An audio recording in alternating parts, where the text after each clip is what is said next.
The ground is trembling again. Not along a famous fault line, not under a major city, but in the silent desert of Nevada. He is, of course, one of the richest men in the world, and he just bought a big piece of land right here in Arizona.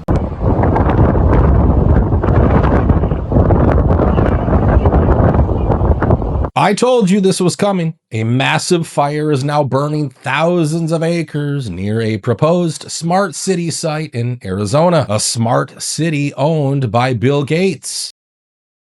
You can't make this stuff up. So Bill Gates wants to build a smart city in Arizona called Belmont.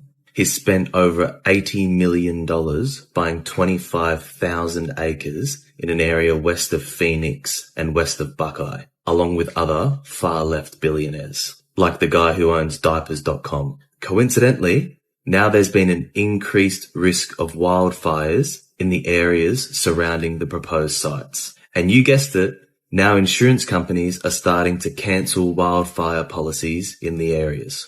Sounds familiar to something else, but I'm not saying anything. I'm just giving you some facts. Now here's where things start to get interesting. I told you this would happen more than a year ago, and I came to this realization after insurance companies quietly started raising fire risk levels in that exact region. Premiums went up, and some policies were dropped altogether, leaving homeowners vulnerable to a fire like this one. Now, I first heard about this craziness thanks to a reply to one of my tweets about the LA fires. The user wrote, "Do he freaking knows? Total investigation ASAP. I have a feeling Phoenix, Arizona is next because I just read an article that Progressive Insurance is dropping their fire policy. To me, that's a big red flag. That's exactly what State Farm did to the California residents 2 to 4 months before the fires hit. So yeah, they know it's coming. Now, the situation is far worse than just insurance cancellations. You see, even if they don't deny renewing your insurance outright, these companies just increase the rates so much that you can't afford those annual premiums anymore. One homeowner who's facing this problem told a local newspaper, "It was all fine until August, and then all of a sudden my renewal went up from $1,450 a year to $4,500. That's more than my property taxes." She also pointed out that many people in her area are retired and on fixed income,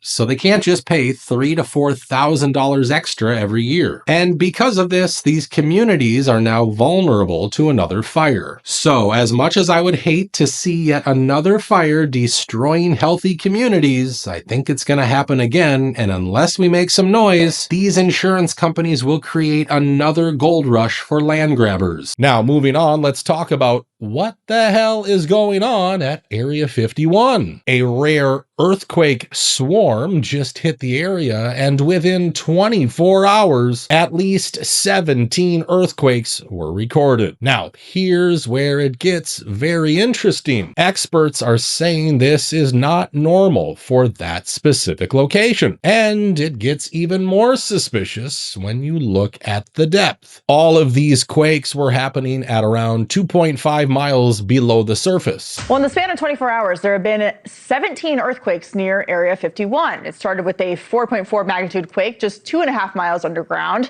The area is normally not prone to earthquakes this shallow, and it's leading to theories of nuclear testing or even UFOs, because it all happened after President Trump said this.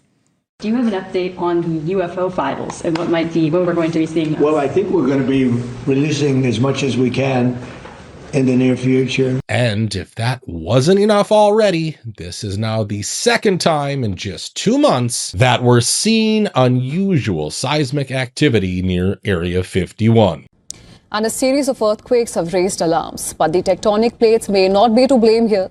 From the desolate plains of Iran to China to the high security silence of Nevada, a series of mysterious tremors had put the world's intelligence agencies on high alert. Now, the obvious explanation people are giving is nuclear testing. And to be fair, that wouldn't be shocking. The U.S. has a very long history of testing weapons in Nevada, and recently, billions more have been poured into the nuclear program. Now, Trump has said, and I quote him, "We have enough nuclear weapons to blow up the world 150 times. Apparently that's not enough because this budget would increase funding for our nuclear weapons program by over $7 billion to build new facilities, because everyone knows that's what families are begging for. We also know that a lot of veterans have spoken out over the years about the kind of experiments that were conducted in that region. So the radiation exposure that we experienced was for 4 years. We lived up there. They knew when they did the assessment that our air was contaminated, our soil was contaminated, and our drinking water was contaminated. So the water that my food was cooked in was contaminated. The water that I showered in every day was contaminated. Worse,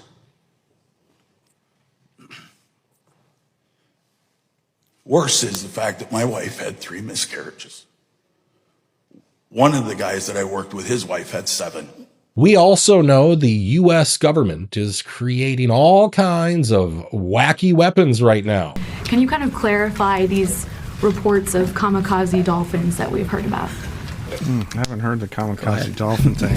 It's like sharks with laser beams, right? The threshold of restarting is a political decision above my pay grade. And I can't confirm or deny whether we have kamikaze dolphins, but I can confirm they don't. So, more nuclear testing won't be surprising, but not everyone is buying this explanation, because at the same time, there are reports going around about nuclear and propulsion experts going missing, not just in the US, but in other countries as well.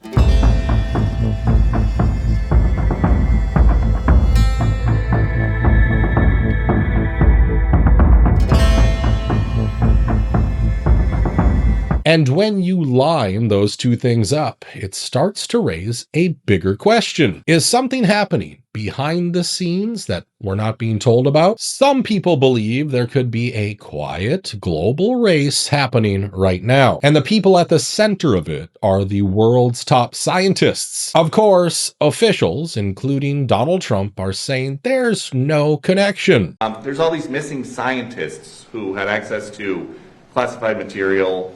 A bunch of them have turned up they're either missing or they have turned up dead. Have you been briefed yet about whether or not these cases are connected? Yeah, I have. And can you tell us if they are connected? Well, so far, I mean, they're individual. We have a lot of scientists, so when you see, you put together 10, it's a lot, but it's, a very small number compared to what overall. We have a lot of scientists. I was asking that question. Thousands, hundreds of thousands of scientists. So, some of them that we looked at are very sad cases in some cases. Some were sick. Some left this earth self-inflicted. Some had other things. So far, there's not a major, sometimes there's a little bit of a connection anyway, and you say, oh, this is a terrible thing. But so far, we're finding that there's not much of a connection. We'll let you know. We're going to be doing a full report. It was very serious stuff. Now, what's interesting is that before the president made this statement, legacy media channels could not stop digging into this story. But now they won't even touch this topic. And that reminds me of how everyone stopped asking questions about the New Jersey drones the moment the White House released this statement. And before I turn to questions, I do have news directly from the President of the United States that was just shared with me in the Oval Office from President Trump directly, an update on the New Jersey drones. After research and study, the drones that were flying over New Jersey in large numbers were authorized to be flown by the FAA for research and various other reasons. Many of these drones were also hobbyists, recreational, and private individuals that enjoy flying drones. In time, it got worse due to curiosity. This was not the enemy. Now, speaking of things being controlled, take a look at this moment with NASA astronauts. I've interviewed people, my first term primarily, but I interviewed some pilots, very solid people, and they said they saw things that you wouldn't believe. So You're going to be reading about it, yes. Did you catch that? The way they looked at each other? Some people think that's a sign they know more than they're allowed to say. And honestly, whether you believe that or not, one thing is clear. Astronauts stick to a script. They represent an agency and they're not going to go off message. And when they don't have that script, things start to get awkward. Earth was just this lifeboat hanging undisturbingly in the universe.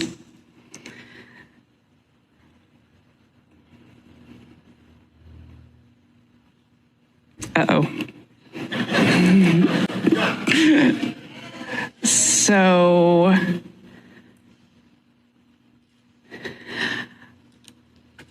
I may have not learned, I know I haven't learned everything that this journey has yet to teach me.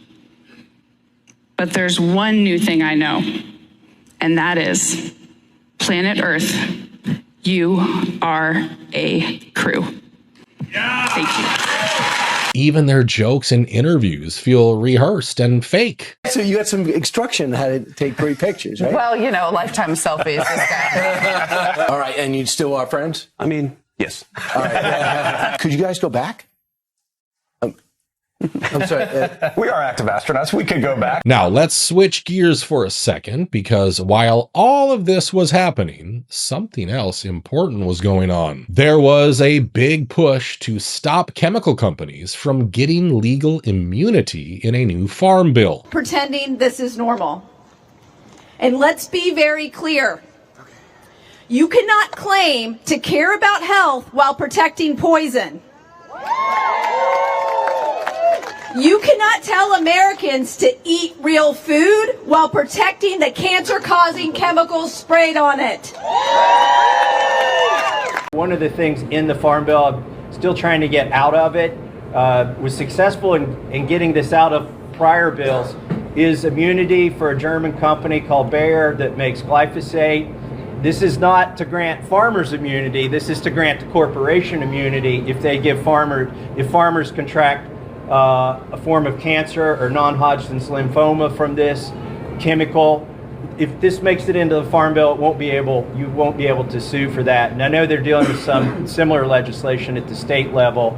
And after a lot of public pressure, that immunity was actually removed. They did the voice vote, and it was overwhelmingly in favor of the amendment, yet the chair said the nays had it. So then Representative Luda asked for a roll call vote, meaning all of our representatives have to actually put their name to their vote and they tally them up. So that happened this morning, and I am glad they did a roll call vote because it was overwhelmingly a yes vote. So that means no pesticide immunity today. But here's the part that doesn't make sense. If officials are openly raising concerns about chemicals like glyphosate, why was immunity even being considered in the first place? Especially when companies like Bayer are at the center of that conversation. And it turns out meetings were happening with regulators like the Environmental Protection Agency. Administrator Zeldin, have you ever participated in a meeting with Bayer where you discussed the legal or litigation issues that the company was facing? No, I never did. Okay, I have My meeting with them was very brief and that topic did not come up. All right, I do. Are you aware of any outreach that they would have in your agency about this? I could say that I directly had a brief meeting. Okay. But it was a brief meet and greet, and that topic did not come up. Thank you. Emails from your senior advisor for Agriculture and Rural Affairs saying that you were meeting with the Bayer CEO last year. He said in these emails that they will be bringing up some legal/judicial issues. More specifically, in this internal email in your EPA, it says that Bayer was specifically seeking to and discussing Supreme Court action. They will want an update on EPA's regulatory review. And that, interestingly, Bayer will provide a small thanks for updating the glyphosate webpage from the EPA and work on MAHA. Do you have any idea what they might have been referring to in this email? Well, first off, as I mentioned a few minutes ago, it's possible that the team was doing brainstorming of potential topics. Okay. Now look, meetings happen all the time, but when you combine that with attempts to push legal protections, well, people are going to start asking questions. Because if something is truly safe, why does it need that kind of protection? And if it's not safe, then why is it still being used? Now, before we end today's video, here's a wild story coming out of the UK. If you were born after December 31st, 2008, you may never legally be able to buy cigarettes ever again. These children are the smokeless generation. They will never be able to legally buy a cigarette in the UK, after the British government passed a law making it illegal to sell tobacco to anyone born on or after January 1st, 2009. The British government has said the new smoking ban is the biggest public health intervention in a generation, and it will save lives. It also targets vaping, giving the government new powers to control how vaping is marketed and sold, including flavours and packaging, to make it less attractive.